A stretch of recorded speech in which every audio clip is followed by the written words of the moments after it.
je me dis, mais c'est pas grave en fait. Même si tu sais rien faire de tes mains, dans la tête, tu as l'état d'esprit de quelqu'un qui ne lâche jamais. Et en fait, tu vas apprendre. Salut à tous et bienvenue dans ce nouvel épisode d'Esprit BNB. Esprit BNB, c'est le podcast qui va booster ta location courte durée, mais pas que. Si tu fais de l'IMO, en général, tu verras qu'ici, on aborde beaucoup de thèmes autour de l'IMO. Alors, je suis Lauriane, en mode chantier. Je faisais du plat il y a encore 10 minutes avant d'enregistrer cet épisode. Et je suis accompagnée aujourd'hui d'un invité que je ne connais pas tant que ça. Je vais donc le découvrir avec vous. C'est au hasard de mes recherches sur les réseaux sociaux pour ma formation Follow BNB où j'avais envie de vous montrer quelqu'un qui a tout compris en communication pour booster ses locations courte durée que je suis tombée sur lui. Il est jeune, il est beau, il a des projets qui en feraient pâlir plus d'un, dont le dernier qui est juste un rêve pour la plupart d'entre nous. Je m'arrête là parce qu'il va finir par rougir, je crois même que ça y est, il est rouge. Donc j'accueille aujourd'hui Jordan et nom de Malocation. Bonjour Jordan. Alors d'ailleurs, on t'appelle Jordan ou Joe? Parce que moi j'ai vu sur ton profil sur les réseaux que tu marques Joe. Alors c'est quoi? Je t'appelle Joe ou Jordan? Écoute, tu peux choisir celui que tu veux. Si on parle côté pro, ce sera Jordan, bien évidemment. Mais après, tout le monde m'appelle Joe. On a pris vraiment l'habitude, Joe. Enfin, écoute, j'ai des surnoms partout. Chacun choisit. Je m'adapte partout comme un caméléon. Ok. Ça marche. Bah écoute, on verra bien. Je ferai peut-être les deux, je ferai Exactement. peut-être Tu un, je ferai choisiras. peut-être deux, on verra bien. Super. Eh ben écoute, avant de plonger dans cette interview, je tenais à faire une petite parenthèse et à rassurer et à remercier tous ceux qui m'ont envoyé des messages de soutien. Ça m'a fait super plaisir et ça m'a tellement reboosté. Toi, tu n'es peut-être pas au courant, Joe, mais pour ceux qui ne le savent pas, eh ben, il y a 15 jours, ma ferme, elle a brûlé en grande partie. Le rêve de mon mari, 12 ans de travail sont partis complètement en fumée. Ouais, ça fout les boules, je vous le cache pas. C'est un moment difficile. Heureusement, il n'y a aucun blessé. Tous nos animaux vont bien. Je fais partie de ces gens qui, quand il y a une galère qui arrive, se mettent en mode warrior, essayent de ne pas s'écrouler et de voir plus loin. Je crois qu'on a tous ça en commun, nous les investisseurs. Alors, ok, tout est détruit, mais qu'est-ce que je vais pouvoir mettre en place pour soutenir mon mari, reconstruire et avancer? Eh bien, tout ça, ça m'a donné envie de vous faire un épisode spécial sur comment rebondir quand on a tout perdu. Je ne sais pas encore au jour d'aujourd'hui quand est-ce que je vais faire cet épisode. On verra quand j'aurai trouvé les ressources nécessaires. Je vous ferai l'épisode quand j'aurai sorti la tête de l'eau. Mais par contre, j'ai très envie de vous parler d'assurance, d'experts d'assurés. On en parle peu et c'est bien dommage parce que moi, là, j'aurais bien aimé personnellement être bien mieux armée face à ça. On ne fait pas souvent attention sur nos contrats, on regarde, on s'attarde sur les grandes lignes, mais en fait, on découvre à ce moment, quand on a un souci, qu'il y a plein de choses à décrypter entre les lignes, et c'est ça qui fout la merde. Bon, allez, passons à un sujet beaucoup plus sympa, au sujet du jour que j'ai finalement pas défini, parce que j'avais pas vraiment le temps ces derniers temps, donc ça va plutôt être un podcast qui se fait comme ça au feeling, en freestyle. En tout cas, on va parler avec Joe de location courte durée, de conciergerie, de travail en famille, de communication, d'investissement hors métropole, de mastermind et sûrement de bien plus encore. Et puis, pour commencer, Joe, est-ce que tu peux te présenter? Oui, bien sûr. Alors, avant tout, je crois que si on se met à parler de tout, à mon avis, il va falloir qu'on reste une semaine ensemble, là, Lauriane. Rapidement, donc du coup, je m'appelle Jordan Joe. Tu choisiras et tout le monde choisit. J'ai 29 ans, donc ça y est, je m'approche de la fameuse barre des 30, celle où on se fixe plein d'objectifs, on se dit, faut qu'à 30 ans, j'ai ça, etc. J'y suis pas du tout, mais tant mieux, parce que c'est 10 fois mieux que ce que j'avais prévu. Donc voilà, pour résumer un petit peu, je suis investisseur immobilier depuis maintenant réellement 3 ans. On va dire réellement, vraiment, où je suis vraiment dedans, hein, 3 ans et j'en vis d'ailleurs. Et là, depuis un an, maintenant également dans l'entrepreneuriat, avec le lancement de Mastermind, le lancement d'Apéritif Immobilier, le lancement également de business à l'étranger. Enfin voilà, beaucoup de choses. Et je fais tout ça en grosse partie, mais pas que, en famille, hein, comme tu as pu le dire, et on en discutera tout au long de ce podcast, mais je fais tout ça principalement avec Manu. Alors déjà, comment tu as commencé? Parce que finalement, moi, je pensais que ça faisait... Alors, on voit que tu es jeune, hein. Quand je te vois sur les réseaux, ça se voit que tu es quelqu'un de jeune. C'est la crème. Mais tu me dis, ça fait C'est la crème. Mais tu me dis, ça fait que 3 ans et en 3 ans, tu as déjà fait beaucoup de choses. Donc, bah, qu'est-ce que tu faisais avant et comment tu es arrivé là-dedans et comment tu t'es développé aussi vite en 3 ans finalement? Parce que attends, je réfléchis, 3 ans, c'était le covid, non? Ouais, 3 ans, c'était le Covid, exactement. Ouais, ouais, ouais. Donc là, je te balance tout, mais tu vas voir que le Covid, ça a fait des malheureux, malheureusement, j'ai envie de dire, mais ça a aussi fait des heureux et je pense que ça a été vraiment une source d'opportunité qu'il a fallu saisir et pour le coup, on a pu saisir. Donc en 2016, en fait, je pars au Mexique, dans le cadre d'une mission. Je suis animateur en club de vacances à l'étranger, donc un petit peu pour les gens, donc voilà, qui ont, certains moyens pour pouvoir se payer des hôtels de luxe et cetera et qui veulent, bah, une animation, en fait, avec des animateurs, et cetera, français, retrouver quelqu'un de français sur place qui l'anime. Et en fait, je tombe complètement amoureux du Mexique. J'en tombe amoureux à tel point que je me dis, bon, il va falloir que je m'installe ici, va falloir que j'achète un premier bien, mais je ne sais pas du tout comment acheter un bien immobilier. Moi, tu parles dans l'animation, pour moi, c'était la fête, pour moi, c'était les voyages, c'était profiter de la vie. J'avais 2016, je dis pas de bêtises, j'avais 21 ans. Donc forcément, pour moi, j'étais encore tout jeune et loin de penser à des projets, en fait, immobiliers, et cetera.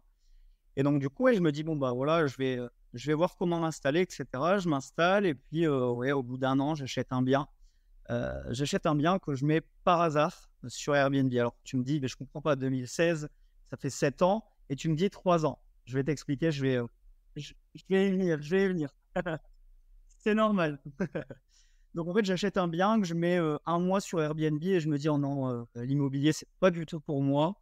Ce bien, je vais vivre dedans, je vais, payer le» alors j'ai mis un gros apport, mais je vais payer le reste, moi-même avec un travail et cetera et je vais rester un petit peu, en fait, dans le système de rat race qu'on connaît, métro, boulot, dodo, mais à l'étranger. Et puis, les années passent, je reste dans ce système. Non, mais pardon, tu avais acheté à l'étranger là ton bien, c'est ça? Ouais, j'avais acheté mon premier bien au Mexique, donc du coup, pour le coup, original aussi. Ouais, bah, parce que c'est un peu compliqué, non, d'acheter à l'étranger? Si t'es pas résident ou si du moins t'as pas la nationalité, enfin je sais pas, je sais qu'il y a des pays qui sont quand même compliqués. Ouais, bah, si tu veux, le Mexique, en fait, l'avantage, c'est que si tu achetais en tant qu'étranger, ça te permettait à partir d'un certain montant, donc il me semble que c'était 60 000 €, d'avoir en fait tes papiers pour pouvoir travailler dans le pays. Et moi, comme je ne voulais plus travailler dans l'hôtellerie, Ah, ils sont malins, eux. voilà, exactement. Mais comme je voulais plus travailler dans le pays, je me suis dit, enfin, plus travailler dans l'hôtellerie, je me suis dit, bon, bah, là, si j'achète un bien, en plus de ça, j'ai mes papiers pour travailler, je suis plus immigré. Donc du coup, c'était nickel. Donc en fait, c'est de là qu'est parti le 1er achat, donc réellement il y a 7 ans. Mais le Airbnb, ça me plaisait pas, c'était, bah, on va pas se mentir, hein, chronophage. À l'époque, je gérais tout seul, donc j'accueillais les clients, je faisais le ménage. S'il y avait un problème, je me déplaçais même à minuit, et cetera. Et je me suis dit au bout d'un mois, Et ça en parallèle de ton travail ou tu travaillais plus? ça en parallèle de mon travail. Ah oui, voilà, c'est pour ça que c'est chronophage, c'est compliqué, ouais, ouais. C'est ça, c'est ça. Donc je me disais: «Ça va vraiment être trop compliqué, c'est pas pour moi l'immobilier» et puis c'est tout. Donc je me suis mis à vivre dans ce bien-là, sauf qu'en 2019, le marché de tout ce qui est, hôtelier et cetera au Mexique s'effondre un peu, donc je travaillais encore, hein, dans l'hôtellerie, s'effondre un peu et je décide de rentrer en France, en fait. Moi je décide de rentrer en France, je décide de me dire: «Voilà, je vais garder ce bien, pouvoir aller en vacances de temps en temps pour, voilà, je vais pas le louer parce que ça m'a l'air trop compliqué l'immobilier et cetera et je vais rentrer en France». Tu l'avais acheté cash? Ouais, je l'avais quasiment acheté cash. J'avais quasiment acheté cash. Alors, il faut savoir qu'au Mexique, à cette époque-là, hein, maintenant, bien sûr, avec la hype de Tulum, et cetera, c'est devenu beaucoup plus cher. Mais il faut savoir qu'au Mexique, à l'époque, tu achetais un bien pour 50 000 – 60 000 € et on parle d'un T3, 65 m², piscine dans la résidence, place de parking, et cetera. Donc ça valait vraiment le Ouais, sympa. ouais, ouais, ouais. C'était quelque chose qui était sympa, 3-4 km du centre-ville. Enfin, tu avais quelque chose de sympa pour pas cher par rapport à la France, bien évidemment. Et donc du coup, ouais, en 2019, je décide de rentrer et je me dis, en fait, je rentre et là, je me rappellerai toujours, je m'assois dans le canapé de ma mère et je lui dis: «Écoute, je suis rentré, sauf que là, qu'est-ce que je vais faire de ma vie en France?» Moi, j'avais travaillé depuis mes 18 ans, en hôtellerie à l'étranger. J'avais l'habitude d'être logé, nourri, blanchi et en fait de, passer mon temps, je vais pas dire à amuser les gens, mais un petit peu quand même. Tu travailles, mais dans des conditions où tu as pas l'impression d'être au travail. Et là, en fait, je me suis retrouvé au mois de novembre, en plus, à Dunkerque, où tu vois, il fait, 3 degrés dehors sur le canapé à me dire: «Mais qu'est-ce que je vais faire de ma vie? Qu'est-ce que je vais faire de ma vie maintenant que je suis rentré?» Donc bon, c'est tout. Je me dis, je vais commencer à postuler, je vais regarder et en fait, le seul métier qui m'intéressait en restant en France, c'était d'être commercial. Tu vas le voir, je parle beaucoup, beaucoup trop. Pour une fois, Mais c'est pas moi. et et puis là, c'est bien, hein, c'est un peu le thème quand même. Si on parle pas, c'est un peu dommage là. Mais oui, c'est vrai. Mais du coup, je rentre et je me dis: «OK, le seul truc qui va me plaire, c'est d'être commercial» et en fait, je me lance en tant que commercial. Je me lance en tant que commercial et ça marche, pour le coup très bien. Commercial dans quel domaine? Dans la formation à distance, un petit peu dans ce qui est, l'équivalent de CNED aujourd'hui. OK, Sauf que quand je m'y suis lancé, forcément, c'était un petit d'accord. peu moins développé que maintenant avec le digital et cetera, mais c'était ça l'équivalent du CNED et en fait, je me lance dedans. Premier mois, 2 500 € de salaire. Donc pour moi qui étais à 1 200 depuis des années, dans l'animation, bah, je me dis: «Waouh, incroyable, faut que je persévère» et cetera. 2e mois, 4 000 €. 3e mois, 4 500 € net. Là, je me dis: «Waouh, en fait, c'est pour ça que je suis fait pour être commercial» et là, le covid. Ah, punaise. Ah ouais, là, le covid est catastrophe parce qu'en fait, Bon, après, sur des formations en ligne, ça peut être intéressant quand même, tu vois? et Mais, bah, tout le monde pense que enfin, on pensait tous que ça allait être intéressant et en fait, au départ, ça a été totalement l'inverse parce que covid, les 3 quarts des gens se retrouvent chez eux, soit télétravail impossible, soit, la boîte qui ferme et ils peuvent venir une fois par semaine ou ils sont rémunérés à hauteur de tel pourcentage et cetera et en fait, comme on vendait des formations qui étaient assez chères, 3 4 5 4 500 €, bah, si tu veux, les gens étaient dans la peur, en fait, l'inconnu du futur, de se dire: «OK, est-ce que je me reconvertis?» d'accord. mais reconvertir, ça a un coût. Est-ce que je débourse là, maintenant, 4 500 € dans une formation alors que je ne sais pas de quoi va être fait demain? Ouais, OK. Je comprends, je comprends. Et là, ça a été la catastrophe parce que forcément, quand tu es commercial, tu es quand même souvent payé à la com. Bah, là, comme tu en as plus, quoi, tu as plus ton fixe qui est minuscule. Et là, bah, tu te doutes bien que la com, elle est passée de, 4 500 net à 1 200. J'avais la chance d'être dans une société, qui pour le coup nous donnait un fixe à 1 200 net. Donc si tu veux, enfin, la chance, oui et non, mais je veux dire, comparé à certaines boîtes commerciales où tu as, pas forcément de fixe. Là, c'est vrai que j'avais un fixe à 1 200. Sauf que moi, entre-temps, hein, sur les 3 Ouais, mais quand tu passes de 4 000 à 1 200, ça fait mal quand même, hein. ça fait mal et ça fait mal quand tu commences à t'habituer à un train de vie, où tu gagnes 4 000 €. Ouais. Là, ça fait mal parce qu'en fait, on te dit: «OK, tu es monté très vite, mais maintenant tu vas redescendre encore plus vite que tu es monté» et là, ça fait mal, ouais. Tu vois, j'en ai encore les poils qui se dressent parce que je me souviens de cette période où on m'a annoncé que j'allais rentrer chez moi et en plus, je suis pas du tout télétravail, heu, parce que je suis quelqu'un qui avait beaucoup de mal à se concentrer étant petit, qui à l'école avait beaucoup de difficultés, par rapport à ça, justement la concentration, le fait de pas se dissiper et cetera et là, en fait, on m'annonce du jour au lendemain que je vais travailler, heu, avec mon coloc qui, se couche toutes les nuits à 3 heures du matin parce qu'il rentre de soirée, qui se lève à midi, qui se fait des pâtes et moi, je vais devoir être levé depuis 8 heures à bosser dans une pièce qui fait 16 mètres carrés. Ouais. Ça va être effectivement compliqué et là, tu te dis: «Ouais, je vais pas dire que tout s'écroule», mais tu te dis: «J'avais enfin trouvé quelque chose sur lequel j'allais pouvoir évoluer et monter» et là, en fait, on me coupe l'herbe sous le pied, quoi. Ouais, non, non, c'est difficile, je comprends.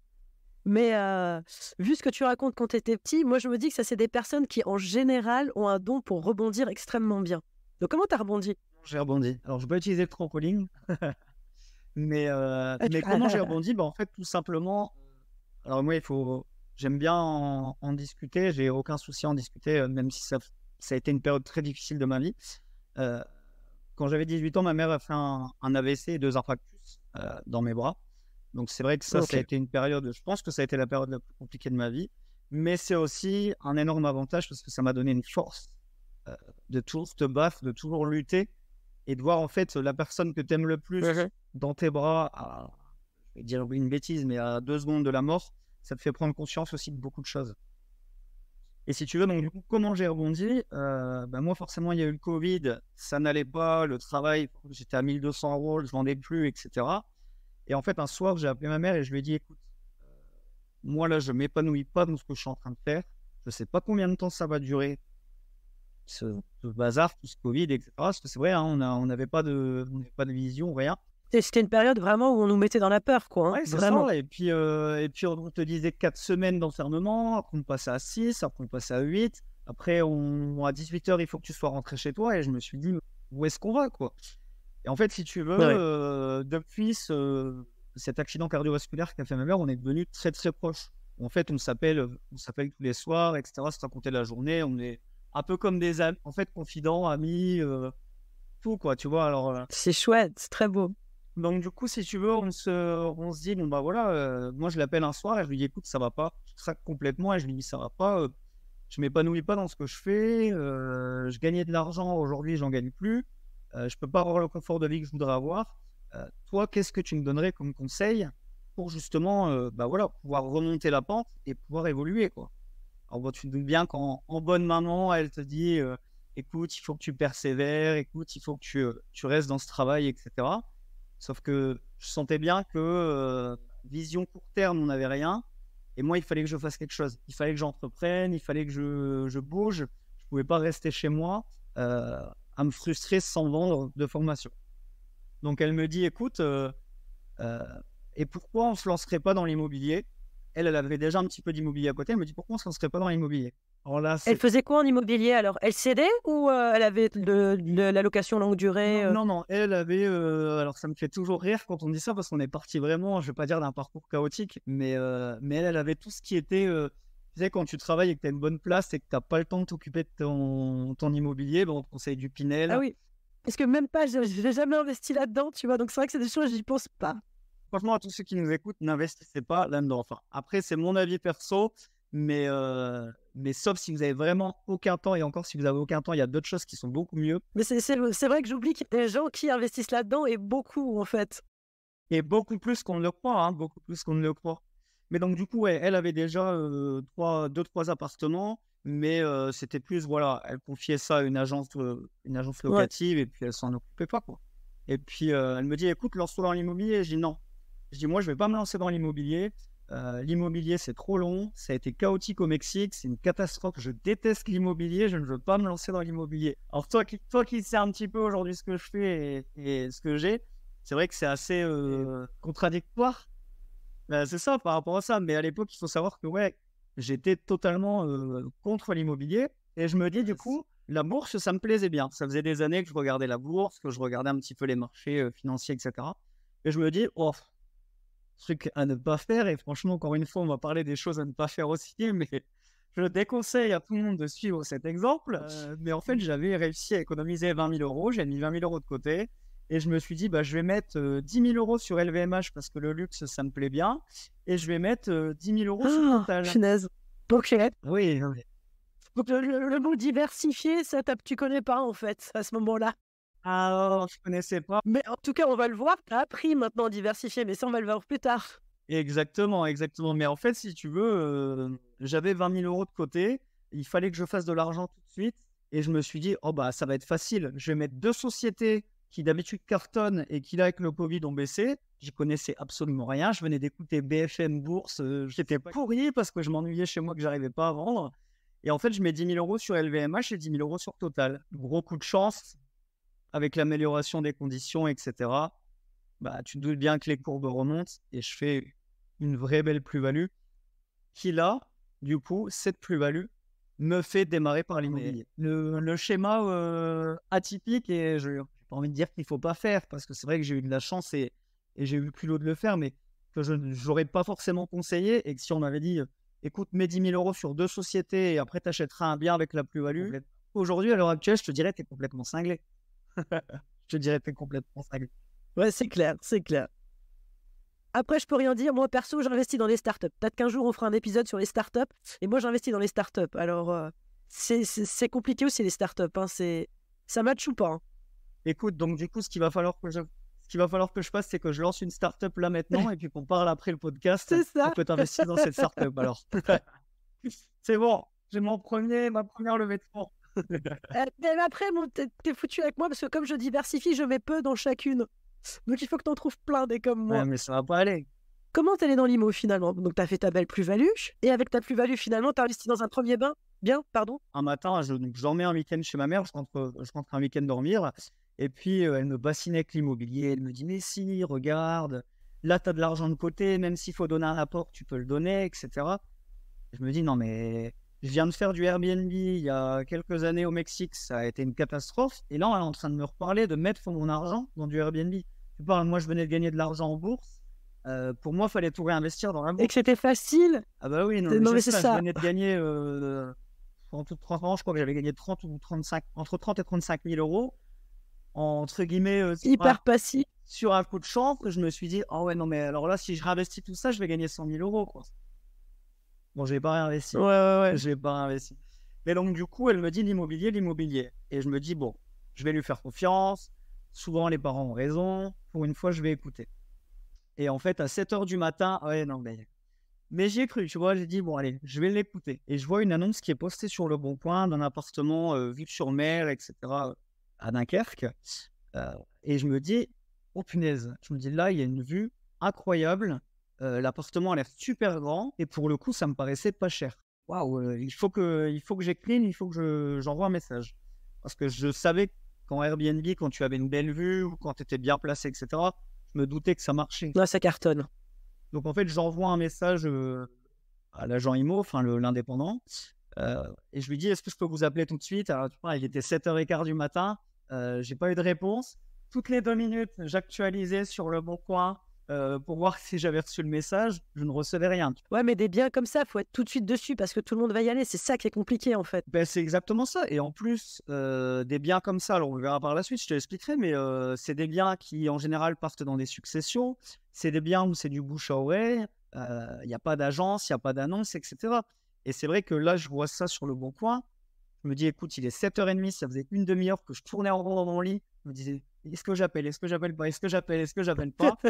Et là, je me dis: «Bah, écoute, appelle». Là, des fois, on est trop poli, on n'ose pas, en fait, hein. Mais c'est ça, en fait, tu te dis: «Ouais, je vais déranger, on est dimanche matin», et d'un autre côté, je me dis: «S'il l'a publié à 7h, c'est qu'il est connecté». Ouais, puis le premier qui appelle, c'est le premier qui l'aura. Tu es foutu après. Donc, à un moment donné, C'est exactement ça. Et du coup, 7h30, j'appelle et je lui dis: «Bah, voilà, je suis intéressé», alors le mec, tu parles, il m'envoie à moitié chier en me disant: «Monsieur, il est 7h30 du matin, on est dimanche et tout ça». Je dis: «Ouais, mais je suis intéressé là, il faut que je le voie, je suis intéressé». et puis en même temps, il venait de mettre l'annonce. Donc, à un moment donné, Et puis si tu veux, moi je sortais d'un cursus, enfin, je sortais de l'hôtellerie où tu es obligé d'aller vers les gens et que c'est toi qui dois faire le premier pas, et de commercial où c'est toi qui dois faire le premier pas aussi. Donc je me dis à un moment donné, si tu vas pas là, bah, en fait, tu iras jamais. Tu iras jamais. Et donc du coup, je l'appelle, il me dit: «Bah, écoute, on va le visiter à midi». OK, super, midi. Moi, je me dis: «Nickel, un dimanche midi, on va le visiter, c'est parfait». Sauf qu'entre-temps, tu te doutes bien qu'il y a les magnats de l'immobilier et les mecs qui s'y connaissent, ah, qui l'ont appelé, qui lui ont dit: «J'ai pas de conditions suspensives, je peux payer tout de suite, je peux ramener un papier de la banque, même le dimanche». bah oui, bah c'est clair. Sans condition suspensive, c'est signé, merci, au revoir, quoi. Et en fait, le mec me rappelle à 11h30 pour me dire que c'est vendu. C'est ça, il me dit: «Monsieur», il me dit: «Il y a pas de conditions suspensives, écoutez, nous, ça sert à rien qu'on vous le fasse visiter, vous allez perdre votre temps. En plus, on est dimanche. Je vous le faisais exceptionnellement parce que vous étiez très motivé, mais ça sert à rien. Le bien est vendu». Ouais.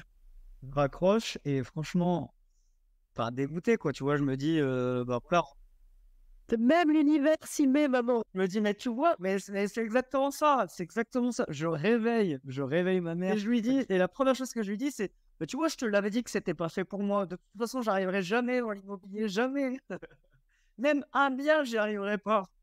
Et elle me dit: «Mais comment tu sais que c'est vendu et tout?» Et je lui dis: «Bah, écoute, il me l'a dit, il y a pas de conditions suspensibles, le gars a tous les fonds pour acheter et moi j'ai pas ces fonds et je veux pas, acheter un bien, bah, comme ça, sans conditions suspensibles et tout ça, ça me fait peur». Enfin, je Normal. trouvais ça super dangereux, tu vois? Quand tu connais vraiment rien à l'immobilier, parce que pour le coup, je connaissais vraiment rien, c'est super dangereux.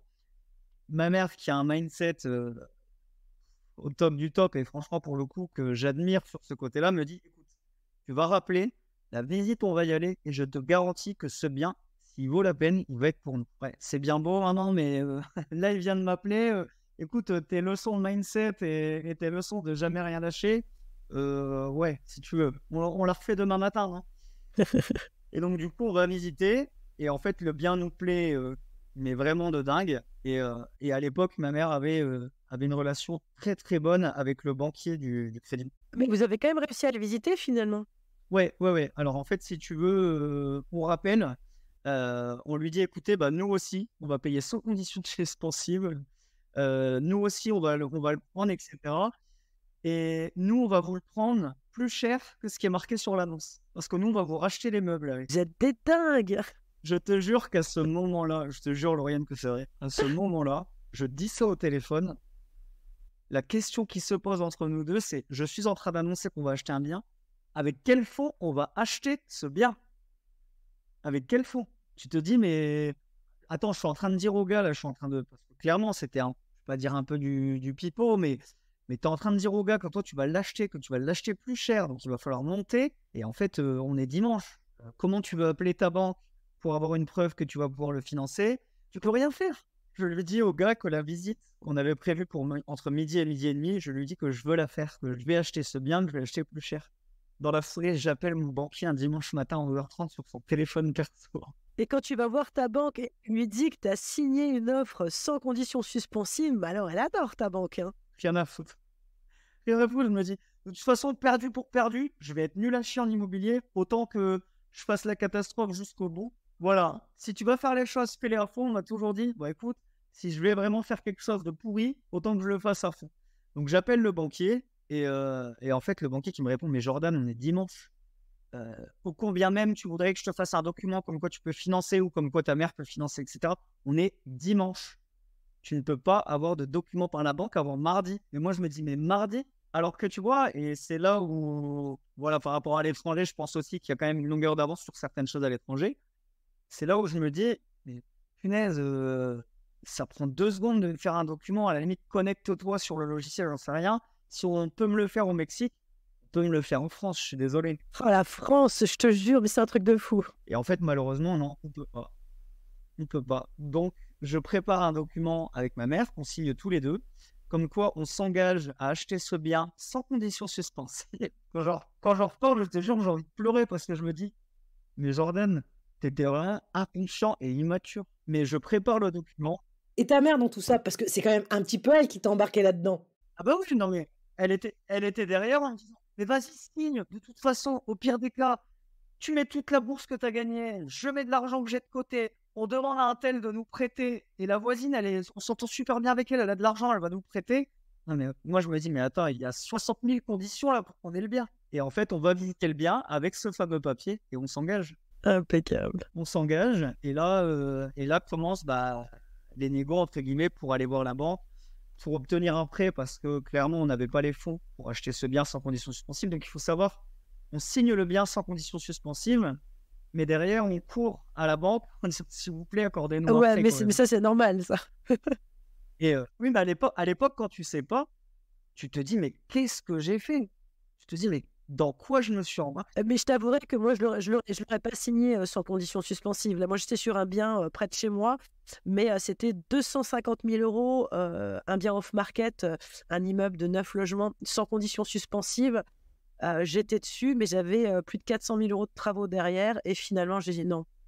Non, c'était trop lourd pour moi. C'était pas juste un appart, là, c'était trop lourd, j'ai pas osé y aller, quoi. Non, et puis pour le coup, tu avais déjà le recul un petit peu de connaître un peu l'immobilier. Donc, tu savais que même si tu t'engageais sur ces 250 000 € qui est pas cher pour un immeuble, tu savais que derrière, avec le coût des travaux, etc., ça allait être plus compliqué, tu vois. Alors qu'à l'époque, Ouais, bon, c'était une super affaire et le banquier, jusqu'à présent, m'a toujours suivi. ouais, Mais il y a des fois, tu dis comme là, c'est chaud. Et puis, en fait, non, le client que j'avais en face, ça fait partie de ces gros requins, grosses financières, qui a l'habitude de tout. Et je me dis, lui, il va pas me louper si je me tu rate, rates, quoi. ouais, ouais, ouais. Oui, puis après, t'as l'enjeu derrière aussi. Je me suis dit, là, le banquier, il va se dire, là, il déconne. Jusqu'à présent, il s'était bien carré. Là, attention, sonnette d'alarme. Bon, allez, vas-y, je te laisse continuer. Donc, finalement, ce bien, vous arrivez à l'avoir le financement? On arrive à avoir le financement. Donc, bien évidemment, on n'annonce jamais qu'on fait un prêt, doute bien. Donc, on arrive à avoir le financement par la banque. Et en fait, c'est de là qu'on achète réellement notre premier bien immobilier et réellement mon premier bien parce que celui du Mexique, c'est un bien où quand je suis parti, je te donne une idée, je ne l'exploitais pas, il restait vide et j'en faisais rien. Donc, en fait, je Ouais. n'avais pas l'impression d'avoir fait quelque chose dans l'immobilier quelque part. Je ne le considère pas comme mon vrai premier bien. Alors, si jamais, pour ceux qui nous écoutent, il y a un tout petit décalage, je crois qu'on n'a pas une super bonne connexion. mais ça va le faire. Je pense qu'on va pouvoir continuer comme ça. Mais et voilà, on a un petit décalage entre les questions, les réponses. On verra au montage ce qu'on arrive à faire ou pas. Ouais, donc pour le coup, tu achètes ce bien. C'était un bien avec des travaux, j'ai l'impression. Hein. Si je me souviens bien de ce que j'ai vu. Ouais. Ouais, c'était un bien qui était vendu bien en dessous du prix du marché. Pourquoi? Parce qu'en fait, le propriétaire de ce bien était gérant d'un restaurant et forcément, avec le Covid et le manque de trésor, il a fallu qu'il revende ses biens immobiliers. Donc lui, l'objectif, c'était de vendre le plus vite possible. Donc j'ai réussi malgré tout à l'avoir à peu près une trentaine de mille euros en dessous du prix du marché. Et effectivement, il y avait un petit peu de travaux. Alors, il n'y avait pas énormément de travaux, mais à l'époque, en faisant tout nous-mêmes, pour info, j'étais pas du tout dans les travaux, je sais même pas tapisser. Donc à l'époque, je me lance dans l'immobilier, j'achète un bien rénové, je ne sais pas tapisser, je ne sais pas peindre. Pour le coup, je ne sais rien faire de mes mains. Et je me dis, mais c'est pas grave en fait.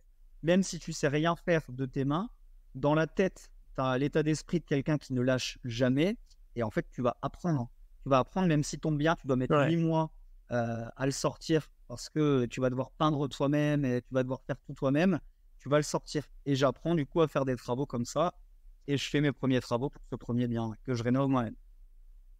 Et ouais, et donc tu l'as sorti quand au LCD finalement, 2021, Et ce bien, ouais, ce bien, je le sors. Alors, donc je te dis pas de bêtises, je le sors en avril 2021. Donc, tu vois, il va y avoir même pas 3 ans. Ah ouais, bah c'est jackpot là, punaise, avril Ouais, 2021. non, mais il y a peut-être pas 3 ans, je sors ce bien et je me dis, ce bien, alors on avait une mensualité à l'époque, parce qu'on a réduit un petit peu la mensualité, mais on avait une mensualité de 600 €.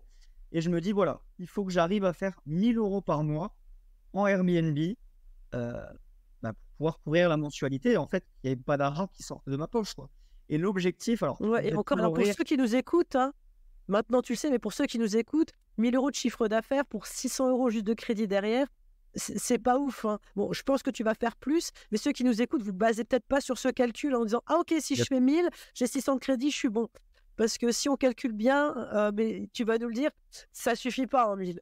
Non. Si on calcule bien, il faut payer une femme de ménage. À moins que tu fasses toi-même. C'est ça, mais en fait, ce qu'il y a, c'est que derrière, et encore une fois, j'étais novice, donc je connaissais pas, mais je me disais 1000 € par mois, ça va être bien. Mais derrière, tous les ménages que tu vas faire toi-même, parce que du coup, tu vas pas vouloir dépenser, comme tu le dis, l'électricité, parce que tu te doutes bien que quand tu es en location courte durée, la plupart du temps, le voyageur qui te loue, s'il a envie de mettre à 28 degrés le chauffage, il va pas réfléchir si ta consommation va exploser ou pas. Et puis, le jour où tu as le moindre pépin dans tes locations, qu'il faut rembourser une location, etc. En fait, 1000 €, ça paraît énorme, ton premier bien, mais au final, quand tu as une mensualité de 100 €, c'est pas assez. C'est vraiment pas assez, ouais. Non, et du coup, bon, je me doute que tu as dû faire bien plus finalement. Ouais, alors on loue le premier mois, je lance ça à 70 € la nuitée en me disant, bon, voilà, il faut absolument que ça se loue et je loue ça à 70 € la nuitée. Je rembourse mes premiers locataires parce que j'avais monté le mitigeur à l'envers. Donc, du coup, ils n'avaient pas d'eau chaude. Les pauvres, début avril, pas d'eau chaude. Donc, j'avais gagné, je sais plus, je crois qu'ils étaient venus 10 jours, j'avais gagné 700 €. J'étais trop fier, c'était ma première VESA. Et en fait, je les rembourse de 650 € parce qu'ils n'ont pas d'eau chaude. Ah ouais, non, mais. Et c'est pour ça que, pour le coup, j'invite vraiment les gens à suivre. Alors, je ne le dis pas parce qu'on est ensemble, mais j'invite les gens à suivre des podcasts comme le tien, à se former un petit peu en immobilier, etc. Parce que ne vous lancez pas. J'ai eu beaucoup de chance et j'ai eu la chance aussi qu'on soit deux. Et c'est quand même un super tips. Hein. Votre mitigeur, branchez-le dans le bon sens. Et le mitigeur, mettez-le dans le bon sens. Parce que vraiment, ça peut foutre en l'air votre première location et l'ascenseur émotionnel.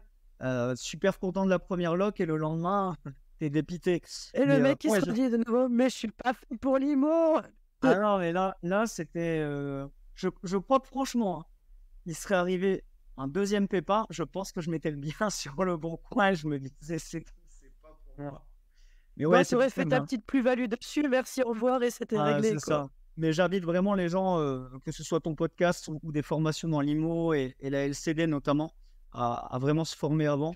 Parce que pour le coup, je le dis toujours, j'ai eu vraiment un coup de bol au début, mais ça aurait pu très mal se passer. Ouais. Et donc, du coup, oui, aujourd'hui, Et on en parle dans l'épisode 1 où on parle de se professionnaliser quand on fait de la location courte durée. Parce que, alors, moi, je dis toujours, mais ça fait 20 ans que je suis à mon compte, j'ai toujours eu des entreprises. Donc, je sais ce que c'est de gérer des pépins, d'anticiper les galères qui vont arriver. C'est le job d'un chef d'entreprise, c'est d'anticiper et de gérer quand il y a des galères. Mais la plupart sont salariés et on leur dit faites-vous un petit complément ou sortez grâce à ça un jour de la rat race. Mais quand tu n'as pas l'habitude de tout ça, il y a plein de choses que tu n'as pas pensé et les moindres difficultés, elles s'amplifient et c'est très compliqué en fait. et au final, comme tu démarres, tu as aussi l'impression que le monde s'écroule autour de toi dès qu'il y a un pépin. Parce que comme tu connais pas, tu es dans l'inconnu, tu sais pas gérer tel et tel problème. Tu vois, là, je te prends l'exemple du mitigeur. J'ai pas su gérer le problème, j'ai remboursé 650 € sur les 700. Alors que tu vois, si j'avais su Ouais, mais c'est ça, gérer ouais, le ouais. problème, cet argent, je l'aurais pas perdu. Je serais allé chercher un autre mitigeur, j'aurais fait le nécessaire ou j'aurais appelé tout simplement un plombier pour être Ouais. sûr du résultat. Et puis voilà, ça m'aurait coûté peut-être 150, 200 €. Et finalement, tu as mis combien de temps pour cette LCD? Tu as mis combien de temps pour cette LCD pour qu'elle soit intéressante, rentable et te dire ok, bah maintenant, je vais aller plus loin, ça m'intéresse et les mots, c'est fait pour moi. Ben écoute, j'ai mis un peu de temps. J'ai mis un bon mois et demi, quasiment 2 mois. Ouais. Quasiment 2 mois. Ah oui, mais ça va, c'est pas beaucoup, Ouais, c'est c'est pas pas beaucoup, beaucoup, ça va. mais quand tu débutes et que tu veux faire de l'argent, tu veux toujours aller plus vite. Et un mois et demi, Ouais, quand ça tu c'est vrai. débutes et que tu es encore un peu dans ce côté rat race, etc., pour toi, un mois et demi, c'est la fin du monde. Ouais, Alors, on le sait maintenant en tant qu'investisseur, et je le dis vraiment à tous ceux qui nous écoutent, un mois et demi, c'est rien. Ne soyez pas impatients. Prenez le temps de formaliser vos projets, de professionnaliser vos projets. Mais au départ, quand tu démarres, un mois et demi, c'est le bout du monde. On te dit que dans un mois et demi, tu vas gagner un peu plus d'argent que là. Tu te dis, mais non, l'argent, je le veux tout de suite. Bêtement, tu vois. Bêtement, tu te. Et ouais, au bout. clairement. Et donc, bah, finalement, ce bien-là, il fonctionne et t'as enchaîné sur Ouais, en d'autres fait, biens ce après. bien-là, il se trouve qu'on fait le premier été. Et le premier été, il cartonne. On est à, je te dis pas de bêtises, on fait 3500. C'est celui qui a la super balnéo vue mer, c'est celui-là? Non. Si j'avais démarré Ah, par ce bien, tout aurait été beaucoup plus facile. Mais en fait, ce premier d'accord. bien, l'été, on fait 3500 € en juillet, 3500 € en août. Et en fait, là, on se dit, il y a quelque chose à aller chercher. Là, on se dit, il y a Pouah. quelque chose à aller chercher. Ah ouais, Ouais, c'est ouais, ouais. Et les énorme. gens, alors je vais pas te dire se battaient pour l'appartement, mais on avait des gens qui nous écrivaient, vous pouvez pas annuler votre location, nous on vous prend 2 semaines et pas qu'une semaine. Enfin, et là on se dit, ok, on tient un marché. On tient un Tiens. marché. Si les gens se battent, Ouais, entre guillemets, pour notre bien alors qu'on n'en a qu'un, on tient quelque chose, il faut qu'on persévère dans cette chose. Et là vient la suite, on achète d'autres ouais. appartements vue mer dans cet immeuble. On a la chance, alors chance et malchance, mais qui est une succession suite à un décès, qui n'est pas de successeur, donc ça part dans une asso, on rachète à l'asso, tout un bazar.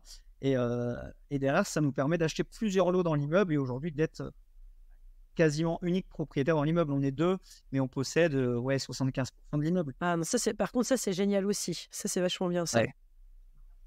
Mais encore une fois, tu vois, je pars du principe que, alors beaucoup diront, c'était de la chance. Moi, j'appelle pas ça de la chance, j'appelle ça de Non, non, non. l'opportunité. Ils ont bon, non, non.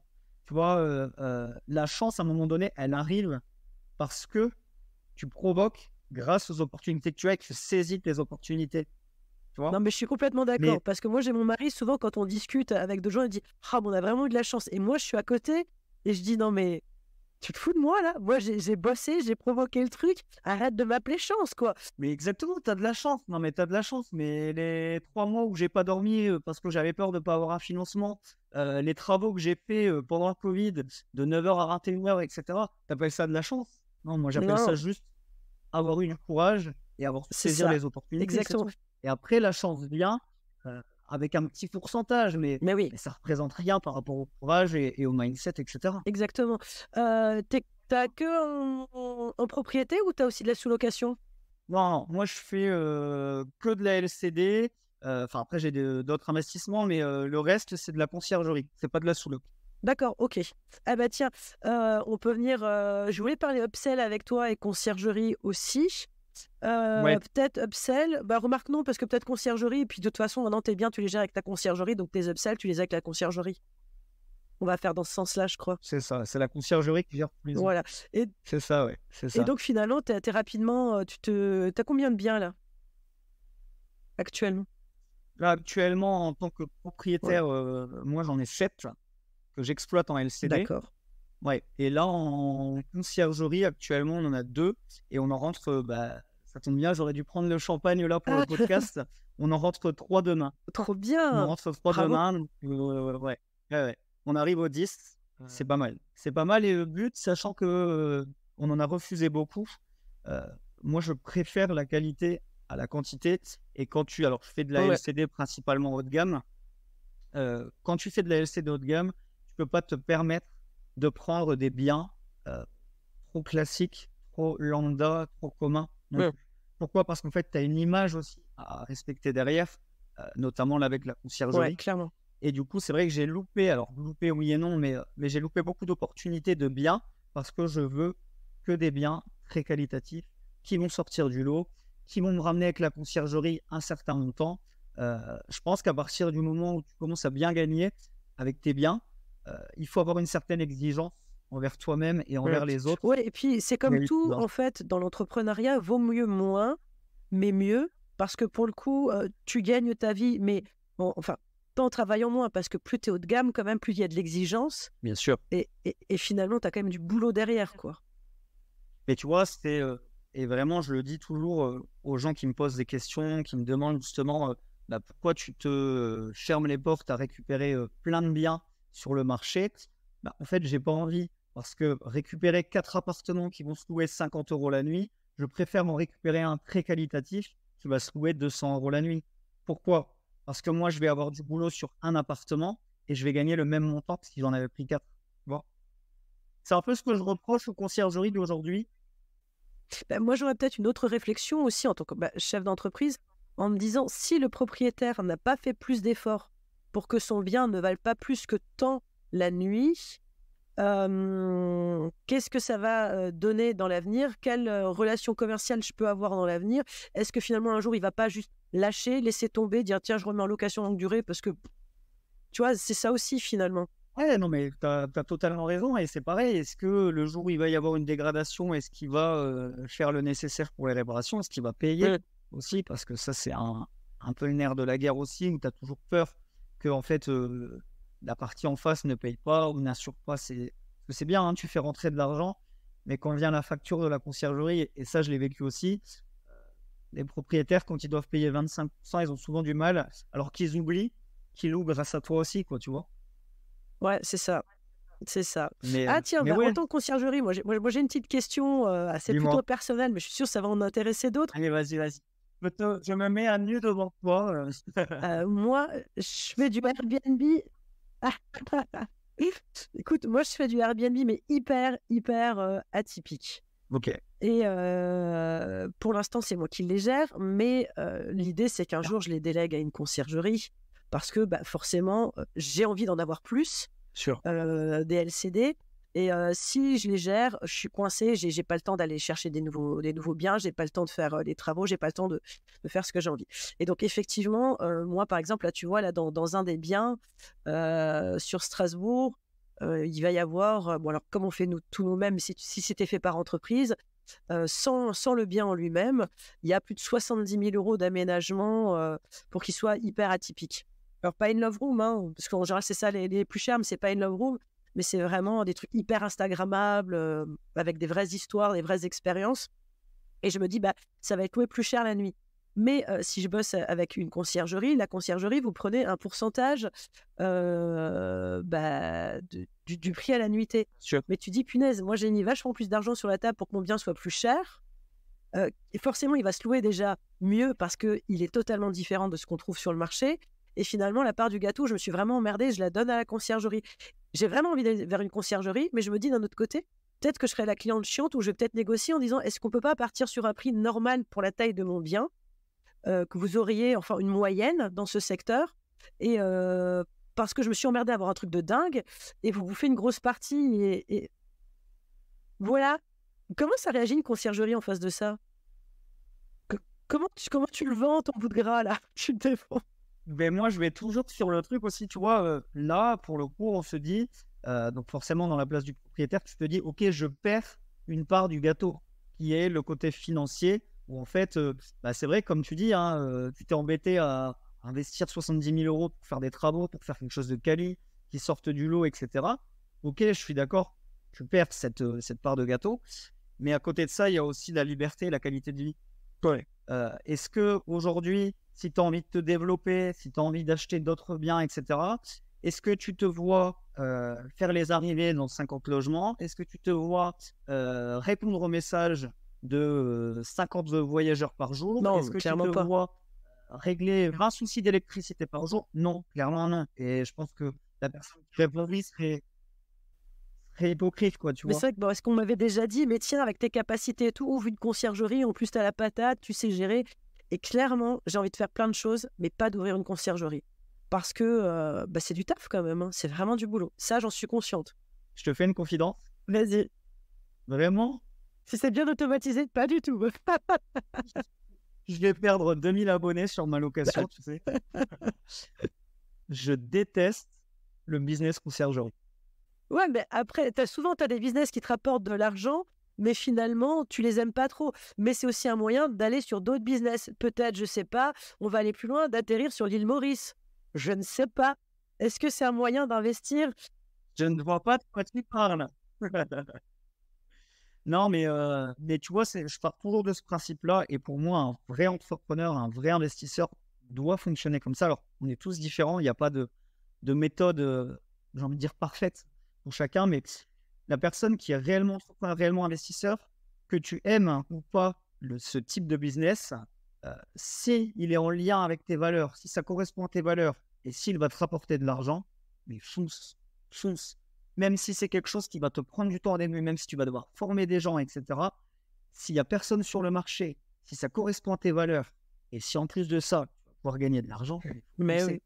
À un moment donné, on ne peut pas faire des choses qui ne font que nous plaire. Je te prends l'exemple de personnes qui sont dans la rat race. Alors, j'imagine que tous ceux qui écoutent ton podcast, c'est des gens qui sont déjà, je ne vais pas dire sortis de la rat race, mais qui ont déjà un pied dans l'immobilier ou qui déjà s'intéressent à l'immobilier. Ouais, pas mal de conciergeries, de gens qui ont de la LCD. Ouais.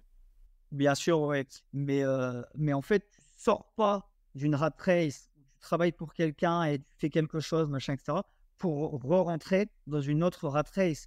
Donc, moi, vraiment, ce que je donne comme conseil, si c'est en lien avec tes valeurs et que ça va te ramener de l'argent, même si tu n'aimes pas ce business, tu feras des choses que tu n'aimes pas dans ta vie, par lesquelles tu devras Exactement. passer pour derrière améliorer ta qualité de vie, pour derrière améliorer tes finances, pour améliorer tout ça. Donc, pour moi, il faut le faire. Et c'est vrai, enfin, je rejoins un peu le conseil qu'on t'a donné. Pourquoi tu n'ouvres pas une conciergerie? Tu me dis, ouais, j'ai pas du tout envie d'ouvrir une conciergerie.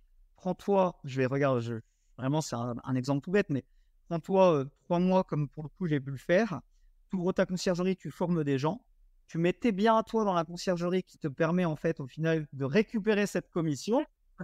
Mais je sais que j'ai dans un coin de ma tête parce que je sais très bien que le jour où je vais vouloir aller dans une conciergerie, je vais vouloir déléguer et que je vais... Tu sais, ça fait 20 ans que je suis à mon compte. Et voilà. Et qu'ils vont commencer à me dire des trucs. Et je me dis, punaise, j'ai une part du gâteau qui se barre. Je sens très bien que je vais monter mon propre truc. Mais je le sens arriver gros comme une maison. Ça me fait Mais chier, voilà. j'ai pas envie. Mais je sens que je vais le faire. Mais dans la vie, on fait pas que des choses dont on a envie. Mais c'est ça. Mais c'est ça. Et tu vois, pour moi, tu vas lancer ta conciergerie, tu auras tes biens dedans. Donc, en fait, la commission, tu vas la récupérer. Nous, en fait, c'est ça. Hein. Clairement, on avait la même idée que toi. On ne voulait pas avoir des superbes biens, donner 30% ou 25% à une conciergerie.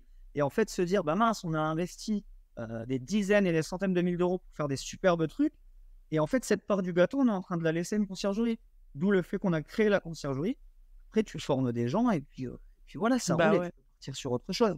Mais au moins, c'est fait avec tes idées, ton organisation, ta gestion. C'est ça. Bon, alors ça me conforte ou pas sur le fait que de toute façon, je devrais le faire. Mais je l'avais déjà mis dans mes statuts à l'époque. Hein. Je le sens, là, ça se profile à l'horizon, ça. Règle numéro 1, tu ouvriras une conciergerie. Mais tu sais, des fois, tu as une petite voix qui te parle et elle est là, elle est insistante. Ben voilà, ça va être la conciergerie. Mais c'est celle-là. Ben tiens, on bifurque sur l'île Maurice. Dis-moi. Parce que pour le coup, maintenant, tu as tout ça qui fonctionne, tu as ouvert tes conciergeries, là, tu as des nouveaux biens qui rentrent, donc ça, c'est top. Ça te permet d'engranger de l'argent. Cet argent, t'en fais quoi finalement? C'est quoi ton but là? Cet argent, j'en fais quoi? Officiellement ou officieusement? Non, je te non. Ah bah, je sais pas, c'est à toi de me le dire. Non, non, cet argent, en fait, si tu veux, bon, moi j'ai 29 ans. Ça fait 3 ans que je suis dans l'immobilier, réellement dans l'immobilier, donc c'est vrai que c'est encore jeune, c'est encore récent. Et moi, on m'a toujours dit, crée-toi des sources de revenus assez solides pour que si derrière, il y ait un pépin, tu n'es pas qu'une source de revenus, tu ne dépends pas que d'une source de revenus. C'est ce qu'on te dit de toute façon quand tu commences un peu l'entrepreneuriat, l'immobilier, Ouais. on peut être investisseur, entrepreneur, on te dit ne dépend pas d'une seule source de revenus. En fait, si tu Exactement. veux, cet argent actuellement, il faut savoir que, voilà, moi je le dis en toute transparence, hein, on est là pour discuter, et puis ça sera du monde qui écoutera. Mais, mais si tu veux, moi cet argent, je le réinvestis à 90% dans mes sociétés. Ok, ouais. Pourquoi? Parce que aujourd'hui, alors oui, je peux me permettre d'avoir un meilleur confort de vie qu'à l'époque, ça c'est sûr, je ne vais pas le nier. Je peux choisir les destinations de vacances, je peux faire plein de choses que je ne pouvais pas me permettre avant, ça c'est sûr. Mais j'estime qu'à 29 ans, il y a encore beaucoup à faire. Tu connais pas forcément tout de la vie, tu as encore beaucoup à apprendre. Et en fait, si tu peux avoir des billes avec tes finances, avec ta trésorerie, etc., sers-toi de ces billes pour pouvoir grandir et évoluer sur d'autres chemins beaucoup plus élevés. Mais ça, c'est un très bon conseil. Moi, je sais qu'en général, quand tu regardes ma feuille d'impôt ou mes comptes, il n'y a jamais grand-chose, tu vois, c'est pas ouf. Mais en fait, c'est parce que je réinvestis tout dans toutes mes différentes entreprises. Clairement. Et c'est vrai que moi, c'est ce que je conseille aussi parce que actuellement, tu vois, je discute beaucoup justement là dans un prochain podcast qui va ouvrir sur tout ce qui est réinvestir son argent. Est-ce qu'il faut... Parce que c'est vrai, tu te poses la question quand tu commences à gagner un peu d'argent de dire qu'est-ce que je fais? Est-ce que je m'arrête avec ce que j'ai là et je vis très bien, sans contrariété, avec mon business qui tourne et voilà, j'ai pas besoin d'en faire plus? Ou est-ce que au contraire, je fais travailler un petit peu voilà, cette envie de toujours booster, toujours faire plus de choses et je vais développer d'autres choses, je vais prendre d'autres risques sur des niveaux plus élevés, mais qui vont pouvoir aussi m'améliorer encore plus ma qualité de vie et mon quotidien. Donc, je réinvestis. Si tu veux savoir justement où va cet argent, il ne va pas sur des yachts, sur des Rolex. Regarde, j'ai rien en main. Il va un petit peu dans des vacances. Un petit peu dans des vacances, évidemment. Mais ouais, je le réinvestis dans 90% des cas pour développer mes sociétés. Ouais. Et pour aller dans une autre destination très prochainement. Ah, On est bien. On est bien. ah, on y vient. J'ai essayé, hein, tu vois, je le tease, ça arrive. Oui, parce que finalement, moi, Oui. j'ai vu que tu avais fait un mastermind à l'île Maurice et j'ai vu aussi sur tes réseaux que tu as signé un bien à l'île Maurice. C'est ça, hein, si je me trompe pas sur ce que j'ai vu. Hein.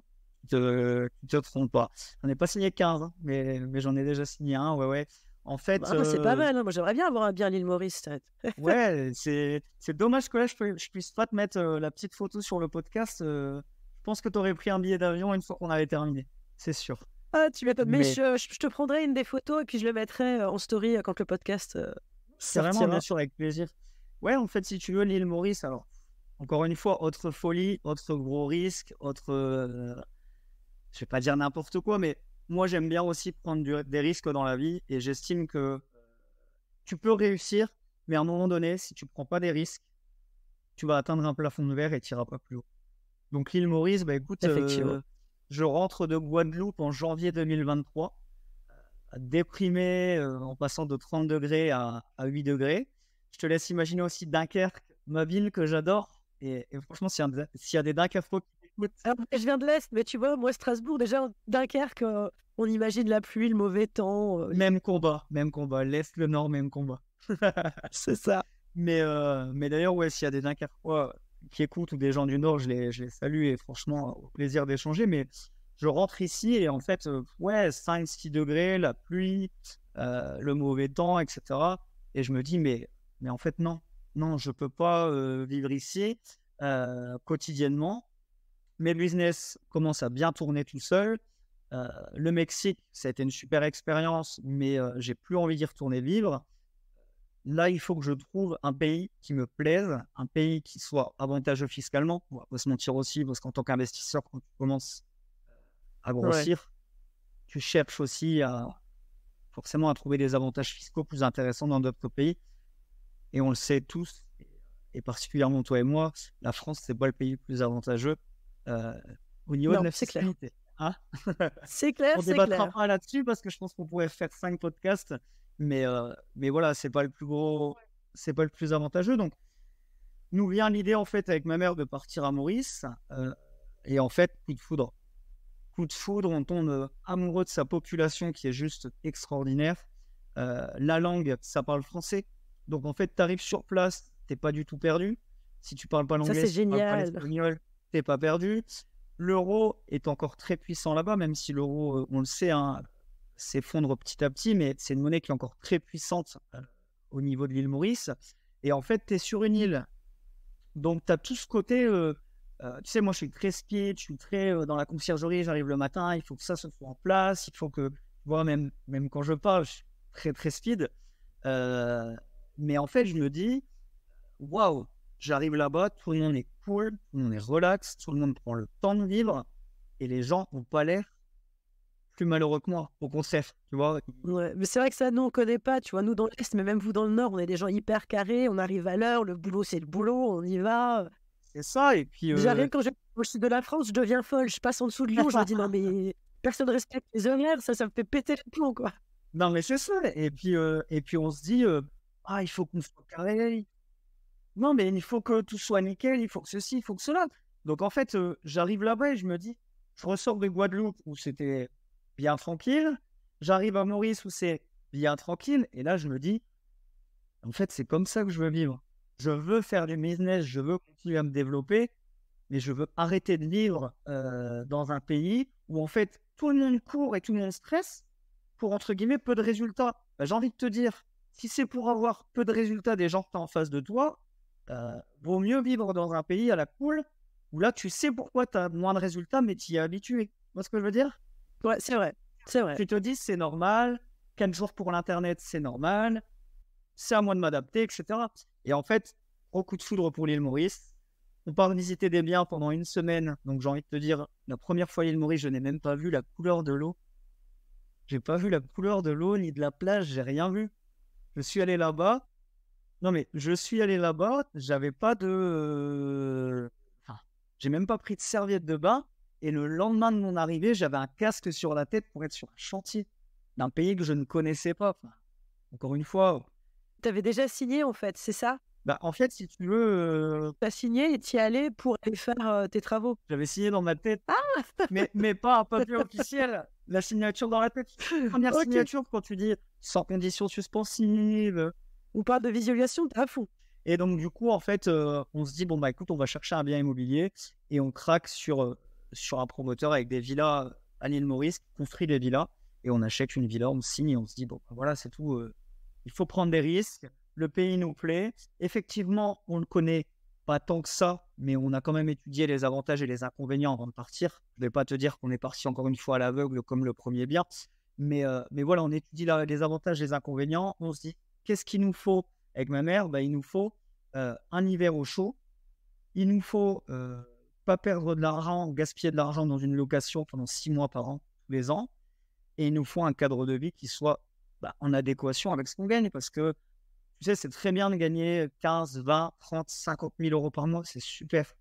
Si à côté de ça, tu as une qualité de vie catastrophique, que tu n'es pas en adéquation avec ton lifestyle, que tu n'as pas envie d'aller courir parce qu'il fait 5 degrés, qu'il pleut tous les jours, que tu sors pas le soir parce que, pareil, il fait pas bon ou qu'il n'y a rien à faire, etc. chez toi, et j'ai envie de te dire pourquoi tu gagnes 50 000 euros par mois. Gagne 2 000 euros, 1 500 euros comme tout le monde et le même train de vie que tout le monde. Exactement. Ben voilà. Et ça suffit. Ok. Et pour le coup, alors finalement, tu as fait un mastermind. Mastermind, j'ai pas trop regardé, j'ai juste vu la vidéo. C'est ça. T'as emmené des gens avec toi à Maurice. Donc ça, c'est déjà pas mal, le mastermind à Maurice. Pour leur apprendre quoi? Leur apprendre comment investir, comment trouver des biens? Ouais, en fait, si tu veux, alors il faut savoir, là on parle un petit peu chiffres, il faut savoir que moi, quand je me suis lancé dans la location courte durée, donc il y a même pas 3 ans, enfin il y a quasiment 3 ans maintenant, le premier mois, je le fais, je crois que je fais 900, 980 euros. Tu vois, aujourd'hui, 3 ans après, attention, je le dis vraiment sans prétention, mais je le dis surtout pour que les gens qui t'écoutent et qui nous écoutent voient que c'est possible, aujourd'hui, on est monté jusqu'à 40 000 € en un mois en LCD. Donc, c'est à force de travail, en ayant le mindset qu'il faut, qu'ils suivent et en ayant du courage, on peut totalement passer de 900 € en immobilier à 40 000 € en 3 ans. Maintenant, bien évidemment, et ça, j'insiste là-dessus, les mecs d'Instagram, les gens qui vont vous dire que vous allez suivre leur formation et dans un mois, vous allez gagner 30 000 € par mois. Non, non. C'est pas ça l'entrepreneuriat. Ça met quand même un peu de temps. Ne faites pas comme Jordan avec les actions en bourse. C'est un peu le nerf de la guerre actuellement, mais voilà, comme quoi c'est possible de gagner beaucoup d'argent avec la LCD en peu de temps, puisque pour le coup, j'en suis la preuve. Mais ouais, effectivement, comme on l'a dit tout à l'heure, et vraiment j'insiste là-dessus parce que pour moi c'est important et ça se dit pas assez dans les podcasts, formez-vous, formez-vous, formez-vous. Professionnalise-toi ou meurs, comme j'ai entendu dans un certain podcast. C'est ça, ouais. Il était pas mal celui-là, je l'ai bien aimé aussi. Il est bien, il est bien. Mais écoute, on a fait le tour là-dessus. Moi, j'ai envie de revenir sur la communication parce que c'est comme ça que je t'ai connu. Ouais. Et je cherchais, donc comme je l'ai dit au début du podcast, je cherchais quelqu'un pour la formation Follow BNB qui avait des réseaux sociaux pour ses locations courte durée et qui cochait toutes les cases des bonnes pratiques à faire. C'est-à-dire aussi bien faire des posts, aussi bien faire des stories, aussi bien faire des réels, créer des partenariats, créer de l'engagement. J'ai même vu qu'il faisait des concours, j'ai même vu qu'il avait fait un post pour trouver des influenceurs. Bref, tu coches quasiment, mais à 99,9%, mais toutes les cases. Et j'ai trouvé ça génial. Alors, comment ça t'est venu Alors, tu es plus jeune, alors les réseaux sociaux, c'est déjà un peu plus inné pour toi, mais c'est surtout comment tu t'es dit, tiens, pour ma LCD, ça va pouvoir fonctionner, parce que la plupart des gens avec qui je discute souvent se disent, ouais, mais c'est bon, moi je suis sur Airbnb et Booking, ils me font le job. Et moi, ça m'inquiète un peu d'être dépendant de plateformes. Et je sais pas, comment tu as eu l'idée, comment tu t'es lancé, et puis comment tu es aussi bon là-dedans? Déjà, c'est gentil, parce que moi, je me dis toujours, mais ça va pas marcher cette vidéo, c'est catastrophique, pourquoi t'as mis ça, etc. Et au final, j'ai de la chance, ça marche, donc tant mieux si ça plaît. Moi, C'est pas de la chance, t'as bossé. Exactement, c'est pas de la chance, t'as bossé, t'as saisi les opportunités, et t'as aussi C'est ça. passé à peu près 70 ou 80 nuits sur Canva, Photoshop et compagnie, tu vois. Ça, je crois que je les connais par cœur jusque le pixel bleu, le pixel jaune, le pixel rouge, je connais tout dessus. En fait, je me suis lancé là-dessus parce que une après-midi, ma mère faisait tout ce qui était comptabilité, etc. à notre bureau. Et elle me dit, écoute, il faut que je te parle d'un truc qui me semble impossible, mais il faut qu'on en parle. J'écoute, tu vas encore me sortir un truc farfelu. Écoute, j'en ai marre. Elle ne me sort pas un truc farfelu là. En plus, je n'étais pas dans une bonne journée. Donc, je cherchais justement à avoir les ressources nécessaires pour améliorer la journée. Et là, je me dis, mais qu'est-ce qu'elle va m'annoncer? Et elle me dit, en fait, tu sais que sur l'année 2022, donc je ne sais pas de bêtises, ouais, quasiment sur l'année 2022, sur toute l'année, elle me dit, tu sais qu'on donne 42 000 € à Airbnb en frais de plateforme. Ouais, c'est ça. Hein. Et là, je me dis, attends, tu es en train de m'annoncer que 42 000 € qui partent dans des frais de plateforme où, en fait, juste parce qu'ils nous permettent de mettre notre bien, eux se font une marge comme ça. Et attends, nous, on est petits. On est, aujourd'hui, on est à un peu plus de 300 000 €. Et en plus, ils te font la pluie et le beau temps, tu vois. Donc, il faut vraiment toujours leur faire plaisir. C'est exactement ça. Et en fait, tu vois, nous, on fait un peu plus de 300 000 € de chiffre d'affaires annuel sur nos LCD. 42 000 €, tu te dis, mais il y a ça, il y a Booking, il y a Abritel, il y a tout ça. Donc, tu te dis, mais en fait, attends, je dépense une fortune dans des frais de plateforme.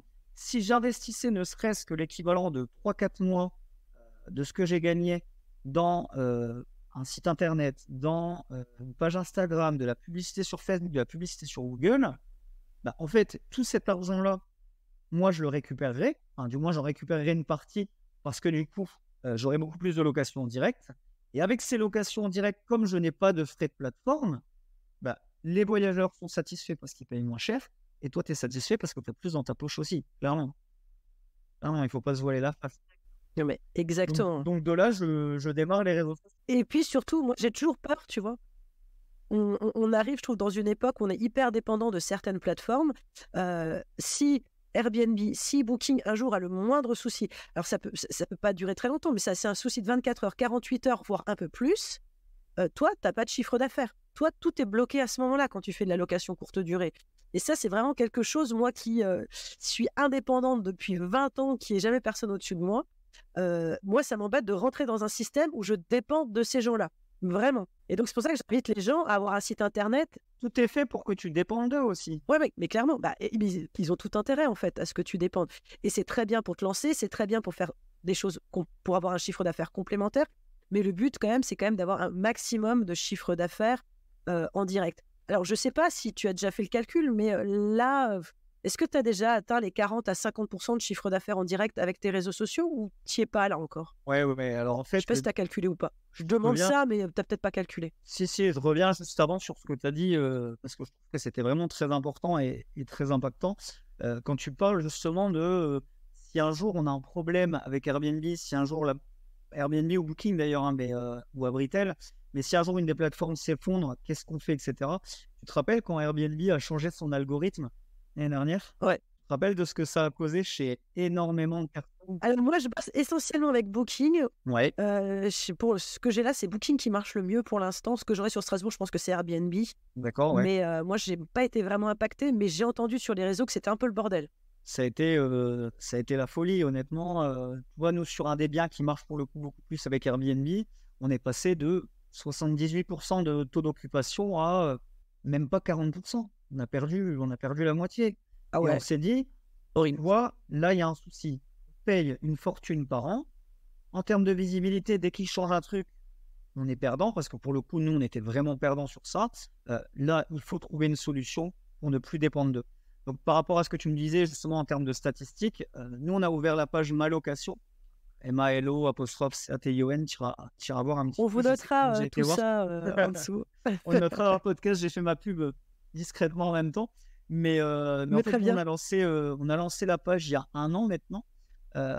Donc là, c'est bien, on a 6500 personnes qui nous suivent, donc ça commence à bien pimper et ça commence à ramener beaucoup de locations directes. Et plus ou moins, regarde, je vais te le dire en direct et je vais le montrer à la caméra, comme ça, en même temps, il y a vraiment toute transparence. Je vais mettre sur Super J'espère qu'on verra bien parce que tu es un petit peu flou à la caméra parce que ça passe pas c'est trop vrai? bien, mais on va voir ça. Ouais, Ouais. je Mais vais, sinon, tu me feras une copie d'écran et je le mettrai en story. je vais regarder, mais tu vois, là, on va avoir un bon exemple, puisque je vais aller sur Superhot et je vais te montrer. On est que je dis pas de bêtises, on n'a rien en Airbnb ce mois-ci et on a attends, je vais bien te le mettre, on a 63% de réservations qui sont faites en direct. 37% par Énorme. Booking, Énorme. Super. 63% en Et direct. tu vois, ça, c'est énorme. C'est vraiment ce qu'on a envie d'atteindre, tu vois, quand on bosse avec les réseaux sociaux. Et ce que j'avais pas vu quand j'étais venue voir tes pages, enfin ta page Ma Location, c'était que tu faisais, j'en avais pas parlé à ce moment-là, c'est que tu faisais des posts sponsorisés. Mais effectivement, quand on est sur la page, on le voit pas. C'est que plus tard où les gens qui peuvent le voir. Ça, je l'avais pas vu que tu faisais du sponsorisé. Donc oui, tu n'es pas à 99,9%. Tu as coché 100% de mes cases. Je coche pas la Très bien. dernière. Non, mais c'est ça, parce que J'arrive. des fois, c'est pas des énormes budgets à mettre pour avoir en fait en face. Souvent, les gens ont peur de mettre un peu de sous dans de la pub, mais en fait, c'est pas si énorme que ça par rapport aux bénéfices et aux réservations qu'on peut avoir. Et moi, je vous le dis parce que moi, j'ai commencé, on en a parlé en off tout à l'heure. Moi, quand j'ai commencé avec mes entreprises, Facebook, Instagram, tout ça n'existait pas. Et moi, je faisais de la pub sur Google. Et Google me coûtait 3 500 € par jour pour mon entreprise. C'est énorme. Bon, après, c'était différent. Je vendais des cosmétiques sur toute la France, mais c'était un truc de malade. Et moi, je vois maintenant actuellement avec des publicités sponsorisées qu'on peut faire sur Facebook et sur Instagram, c'est pas si cher. Avec des petits budgets, on peut vraiment faire des choses vraiment intéressantes. Oui, ce qu'il faut, c'est moi vraiment ce que je préconise justement aux gens qui veulent un petit peu sortir du cadre location Airbnb, location Booking, etc., qui veulent travailler justement, faire de la réservation en direct. Formez-vous un petit peu à faire des vidéos assez sympas, des vidéos impactantes, des vidéos qui mettent en avant justement les points forts de vos logements. Et avec ça, faites une belle vidéo, mettez une bonne musique du moment, quelque chose qui marche bien, c'est assez facile à trouver. On se met sur Instagram, Je l'explique dans la formation. Comment choisir les bonnes musiques. Je n'en dirai pas plus alors. Non, non, non, il faut leur dire, faut leur dire. Ouais. Mais ouais, mettez-vous sur Instagram, trouvez une musique percutante, faites une vidéo qui soit sympa et qui mette en avant vos logements. Et honnêtement, et vraiment, hein, c'est pas un mensonge, on pourra regarder ensemble, il y a aucun. Et de la régularité, pitié, pitié, pitié. C'est ça. C'est ça, mais de toute façon, c'est comme tout, c'est de la régularité, de la discipline. À long terme, ça ne peut que marcher. Et tu vois, je vais vraiment, pour ceux qui se posent la question là, en écoutant le podcast, de se dire, ouais, mais regarde, s'il fait 40 000 euros par mois de CA en Airbnb, en LCD, je suis sûr qu'il investit au moins 3 000 euros de publicité par mois. Bah, pas du tout. Pas du tout. J'investis, pour être honnête, à peu près, ouais, je dirais 200 euros de publicité par mois. Mais c'est rien, c'est que dalle. Mais quand bien même tu investirais 3 000 pour 40 000, il y a un prorata à faire, mais il n'est pas dégueulasse. Il n'est pas dégueulasse. Mais finalement, 200, 300 euros pour 40 000 de chiffre d'affaires, c'est rien, ça. c'est rien, c'est peanuts. C'est peanuts. Exactement. Et ce qu'il faut savoir aussi, alors, bien évidemment, ça, tu peux pas l'assurer à tout le monde, mais là, je te parle pour mon cas, et vraiment, je vous le confie, c'est réel. Moi, je fais un x10 à chaque fois avec de la pub. C'est-à-dire que j'investis 200 euros de pub, ça me ramène 2 000 euros de réservation en direct. Donc, un x10, c'est énorme. Maintenant, imaginez-vous sur des petits montants, parce que voilà, tout le monde ne peut pas non plus mettre 200 euros quand tu démarres, tu ne mets pas 200 euros dans de la publicité, mais imaginez-vous un montant de 20 euros. Mais beaucoup oublient, et ça, je vous le dis, quand on est entrepreneur, on monte une entreprise, tout le monde oublie le budget pub et com. Bon sang, gardez un petit pactole pour votre com parce que vous allez gagner un temps fou. Vous allez gagner 2-3 ans de boulot juste parce que vous mettez un peu d'argent dans la communication dès le départ. C'est ça, et beaucoup s'en rendent pas compte, mais en fait, ça va te permettre aussi de gagner énormément de temps parce que tu vas avoir beaucoup plus de retombées, donc beaucoup plus d'argent rapidement. Et avec cet argent rapidement, tu vas pouvoir réinvestir, te développer, te faire connaître, etc. Et ça va être en fait, quelque part, un enchaînement de bonnes choses qui arrivent. Ceux qui nous écoutent, et vraiment, je tiens à vous le dire, si vous n'avez pas 200 euros de publicité à mettre parce que c'est le début, que vous vous lancez, que vous voulez vous faire connaître au tout début, et bien, au lieu d'aller vendredi soir prochain au resto et de dépenser 30 euros dans votre restaurant, et ben pour une semaine, faites-vous pas un resto ce vendredi-là et dites-vous, mes 30 euros, je vais les mettre dans plusieurs publicités Facebook, une petite publicité Google à 10 euros. Clairement. Et ça pourra que vous apporter du bénéfice à long terme pour vos sociétés. Et après, tu n'en feras pas un tous les vendredis, tu en feras un tous les jours de restaurant. C'est ça, c'est ça. Et puis, l'idée aussi, c'est d'avoir son site de réservation en direct. Parce que c'est bien de faire des pubs et de les ramener sur ton site. Toi, ça fait peut-être pas très longtemps que tu l'as, ton site de réservation en direct. Ça fait combien de temps? Ouais, alors en fait, on a eu un assez gros souci avec le site en direct. On avait lancé un site en direct, on a fait justement faire un web designer. On a voulu vraiment un truc, étant donné qu'on faisait de la LCD haut de gamme, on voulait faire quelque chose de très sympa. On a mis quand même un budget assez conséquent. On n'a plus de nouvelles aujourd'hui. Donc forcément, projet qui recommence à zéro. Donc là, ouais, le site, on est encore en cours de fabrication. C'était, je te le dis, parce que tu ne l'as pas encore écouté, tu vas l'écouter, parce que comme je parle de toi dans la formation, c'était le tout petit truc. J'ai dit, punaise, il fait tout ce boulot, il le fait hyper bien, et c'est dommage parce que le lien de redirection, mais peut-être qu'à ce moment-là, c'est parce que tu avais eu un petit souci, ça ramenait vers Airbnb, et j'avais dit, c'est vraiment dommage. Et j'ai dû tomber à ce moment-là.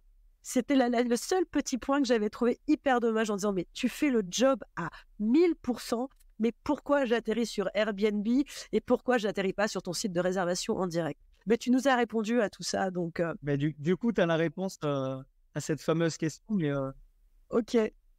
Mais en fait, on s'est dit, plutôt que de perdre les gens, on va les envoyer sur Airbnb et au pire des cas, ils reviendront vers nous pour nous demander si en passant par la page Facebook, ah bah oui, non, mais c'est clairement. moins cher. Et en fait, c'est ce qui se passe. Les gens reviennent. Alors, et finalement, tu es moins cher de beaucoup? C'est quoi la différence entre les plateformes et finalement ta réserve en direct? Ta différence de prix? Écoute, si tu veux, moi, quand tu passes en direct avec moi, tu payes le même prix que la nuitée sur Airbnb, tu payes le même prix que les frais de ménage. Par contre, tu n'as pas les frais de plateforme. Donc, au final, moi, si tu veux... D'accord. Tu ne rajoutes pas une petite chouille de plus? Non, je ne fais pas de différence. Parce que j'estime que sur, par exemple, des nuits que j'ai à 300, 350, 400 euros, les gens gagnent 80 euros d'économie. c'est déjà énorme. Et du Ouais. coup, c'est bien parce qu'on va pouvoir aborder le sujet suivant. Avec ces 80 euros, ils prennent des upsells. Bah voilà, très bien. On voulait Bah en ouais, parler des upsells. Ça, c'est malin. Parce que j'ai vu que tu en avais quand même pas mal. En fait, on les voit sur les photos, tu les montres sur les photos, les upsells et tout ça. Donc, t'as quoi? Tu fais comment avec tes upsells alors finalement? Tu leur proposes quoi? Bon, j'ai vu le champagne, ça. attention, je mets un point d'honneur vraiment à le dire pour tout le monde, à tous ceux qui nous écoutent et tout. Quand vous faites une option champagne, intégrez-la dans un pack, intégrez-la dans quelque chose et dites que la bouteille de champagne est offerte. Pour pas qu'il y ait de Ouais, vente d'alcool? ouais. Tu vois, je prends l'exemple d'un pack romantique. Sûrement qui nous écoutent et qui font déjà ce type de pack-là. Ne vendez pas la bouteille de champagne à l'unité. Je l'ai fait.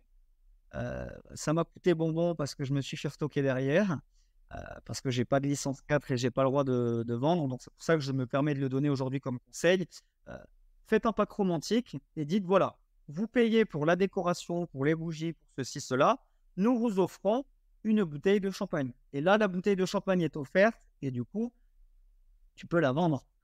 Bah oui, bah pour le coup, elle est dedans. Donc, Oui, parce qu'au final, et puis au final, dans le prix de ton pack romantique ou de ton pack anniversaire ou ton pack, j'en sais rien. Mais je veux dire, au final, tu l'inclus dans ton prix. Tu calcules ton prix en fonction de ta bouteille de champagne, de tes bougies, etc. Donc, mettez-le dans un pack, mais ne vendez pas une bouteille de champagne tout seul parce que le jour où ouais. vous vous faites contrôler, et croyez-moi, ça arrive beaucoup plus facilement qu'on le pense. Ah non, mais avec l'alcool, ils sont très, très, très durs. Hein. Très, très durs. Et puis, il y a une histoire de TVA, de plein de choses. Non, non, c'est compliqué, C'est l'alcool. ça, et puis avec l'histoire de la TVA, l'histoire de la licence 4, etc., parce qu'il faut une licence pour vendre de l'alcool, je Ouais. rappelle. Au début, tu joues un peu, tu te dis, bon, il va rien m'arriver. Et en fait, si, je peux vous garantir que même Non, ils sur des cherchent, hein, ils petits, cherchent. sur des petits, ça arrive. Donc, un conseil, et vraiment le conseil du jour, ne vendez pas de l'alcool seul, mettez-le dans un pack. Mais en tout cas, c'est un super tips, cette histoire d'upsell. Vous faites de la résa en direct. En tout cas, c'est un truc à vraiment retenir. Hein. Moi, je le retiens là parce que ça m'intéresse bien. Vous faites de la résa en direct grâce à vos réseaux sociaux. Vous êtes au même prix de la nuitée. Il n'y a pas les frais des plateformes. Mais en attendant, à côté, vous proposez de l'upsell qui va vous faire exploser le chiffre d'affaires, clairement. Ouais, bien sûr. Ça, c'est très intéressant. Ouais, et puis en plus de ça, vous allez, vous, finalement, être gagnant parce que les gens auraient réservé, je dis une bêtise, une nuit à 300 euros qui leur aurait coûté 380 sur Airbnb, ils n'auraient pas pris d'option. Parce que voilà, 380 euros, ça devient déjà un budget, même pour les gens qui ont de l'argent. Alors que là, ils vont se dire, oh, c'est génial, c'était marqué 380 sur Airbnb. Psychologiquement, ils s'attendaient à payer 380. C'est hyper psychologique, ouais. Ils passent par toi, ils payent 300. Ils se disent derrière, on peut prendre un pack romantique et un petit déjeuner. Exactement. Et toi, t'es gagnant. Écoute, on arrive à la fin de notre épisode. On a pas mal parlé. Tu m'avais prévenu. Je vais quand même te laisser une petite Je t'avais dit que je parlais. Je vais quand même te laisser une petite porte. Est-ce que tu as autre chose à dire ou pas? Peut-être des choses que j'ai pas pensé ou je sais pas, tu as une nouveauté, un truc, tu as quelque chose que tu as envie de dire ou pas, hein? C'est toi qui vois. Si, j'ai toujours quelque chose à dire. Vas-y. Mais en tout cas, déjà, je te remercie. Je te remercie Non, c'est pour le moi. temps accordé et vraiment cette initiative des podcasts. Parce que pour le coup, c'est quelque chose, je trouve, qui est bien. Je trouve que c'est vraiment, et je le dis pas parce que je suis en face de moi, mais je trouve que c'est cool d'avoir un podcast qui soit parti dans une niche. On a trop souvent des podcasts où voici ce qu'il faut faire pour gagner de l'argent. Voici ce qu'il faut faire pour être rentier en 3 mois. Voici ce qu'il faut faire dans l'immobilier. Mais en fait, tu te dis, quelqu'un qui fait de la location nue, quelqu'un qui fait de la location meublée, quelqu'un qui fait de la LCD, quelqu'un qui fait de la promotion immobilière, ce sont des choses totalement différentes. Ouais. Y a pas, c'est trop général. Donc déjà, franchement, bravo à toi et bravo à ton équipe parce que franchement, avoir lancé un podcast comme ça dans la LCD, je pense que c'est super intéressant et ça permet aux gens qui débutent dans la LCD, comme on confirmait d'ailleurs, de se rappeler aussi certaines règles de base qu'on oublie parfois justement en progressant.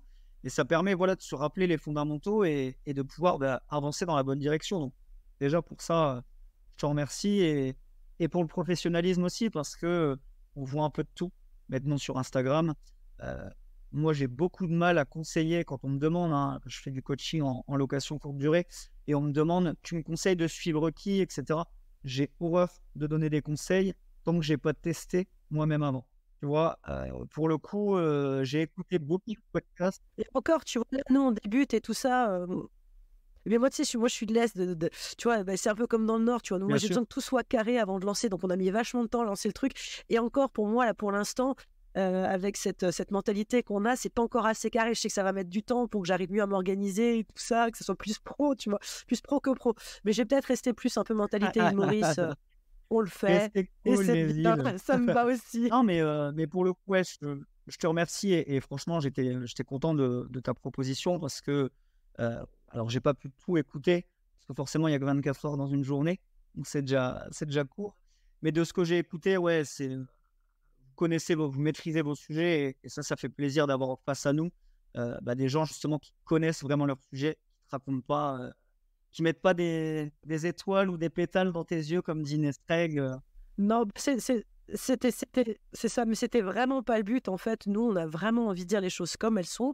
Quand il y a des galères, il y a des galères. Quand c'est des mauvais plans, c'est des mauvais plans. Après, s'il y a des bonnes choses à dire et s'il y a des bons plans à dire, eh ben ça, on va le dire aussi. Mais on n'a pas envie de faire rêver les gens parce que d'être entrepreneur, de se lancer, c'est difficile. C'est compliqué, c'est pas donné à tout le monde.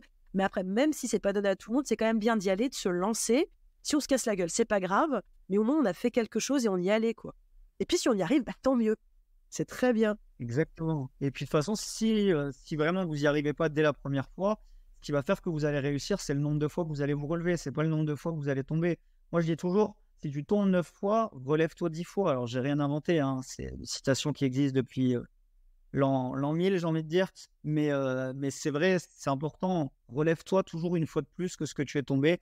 Et à un moment donné, ça finira par marcher. Et sinon, mais autre chose à dire dans ton podcast, hormis le fait déjà de te remercier de tout ça et de ce professionnalisme, aussi le fait de, voilà, s'il y en a qui nous écoutent, qui suivent un peu le podcast de Lauriane, Max et je sais Et plus ton Samy. dernier, c'est Samy, c'est Samy. ça. Mais s'il y en a je retiens toujours Sébastien, je ne sais pas pourquoi je l'appelle Seb, je sais pas. C'est vrai que moi, il s'appelle Seb. Mais du coup, ouais, franchement, s'il y en a qui écoutent ce podcast et qui veulent développer tout ce qui est leurs upsells, qui veulent développer tout ce qui est montée en gamme au niveau de la conciergerie, au niveau des locations de biens immobiliers, etc., n'hésitez pas à m'écrire. Alors, je ne peux pas répondre à la minute près parce que sinon, je passerai mes 24 heures à répondre et c'est pas possible. Mais n'hésitez pas, franchement, à m'écrire sur mon profil Instagram. Lauriane vous mettra le Ouais, profil. je mettrai tout. Il n'y a pas de souci, je répondrai toujours aux questions. Je ne demande pas d'argent pour répondre aux questions. Comme la plupart où ils te disent prends ma formation. Sinon, on fera un épisode spécial upsell, tu vois. Vous m'envoyez les questions et on met tout dans un épisode, comme ça, c'est plus facile. Et tout le monde en profite. Et on se fait un épisode, mais franchement, avec plaisir, si je peux aider. Le but, c'est aussi de transmettre quand on Exactement. réussit. J'estime avoir déjà plutôt pas mal réussi, mais le but, c'est de transmettre. Et après, oui, effectivement, si vous voulez aller encore plus loin, que vous n'avez pas une, mais 30, 40 questions, là, effectivement, je propose des accompagnements à LCD et pour développer les upsells. Mais si vous avez une ou deux questions et que vous avez besoin qu'on vous réponde et de mettre en place des upsells, n'hésitez pas. Je suis là aussi pour ça. Super. On notera tout ça, tu me donneras tout ça, puis ça sera, de toute façon, ça sera noté là en dessous, et puis vous le verrez. Bon, eh bien, on arrive à la fin de cet épisode d'Esprit BNB qui était un peu plus long que d'habitude, mais on a Jordan qui a plein de choses à dire. Donc, s'il faut retenir une chose, il n'y en a pas qu'une, il y en avait tellement. Donc, vous réécoutez l'épisode, clairement. Merci à toi, Joe, pour ce moment de partage. Merci à toi. Je vous invite à aller voir ces réseaux sociaux qui sont une vraie source d'inspiration quand on fait de la LCD. Je vous invite, si vous avez quelques questions, à aller lui poser. Il fait de l'accompagnement aussi, donc on vous note tout. Vous allez voir ça sous le podcast. Et puis, quant à moi, je vais tout faire pour essayer de venir un de ces jours à un de tes masterminds à l'île Maurice parce que j'ai vu la vidéo, ça donne drôlement envie. Merci à vous de nous avoir écoutés. Pour ne rien louper, comme toujours, vous vous abonnez. Pour nous soutenir, suffit de liker, d'enregistrer, de partager. Je vous donne rendez-vous mardi prochain pour un nouvel épisode d'Esprit BNB, cette fois-ci en compagnie de Nicolas Fatou d'Automatique BNB. Nicolas, lui, il a réussi le pari de générer 450 000 € de chiffre d'affaires en LCD tout en ayant une activité professionnelle à côté. Mais comment fait-il, me direz-vous ? Vous le saurez en écoutant le podcast de la semaine prochaine. Je vous dis à très bientôt. C'était Lauriane, accompagnée de Jordan et non de Malocation pour Esprit BNB. Bye bye. Bye bye.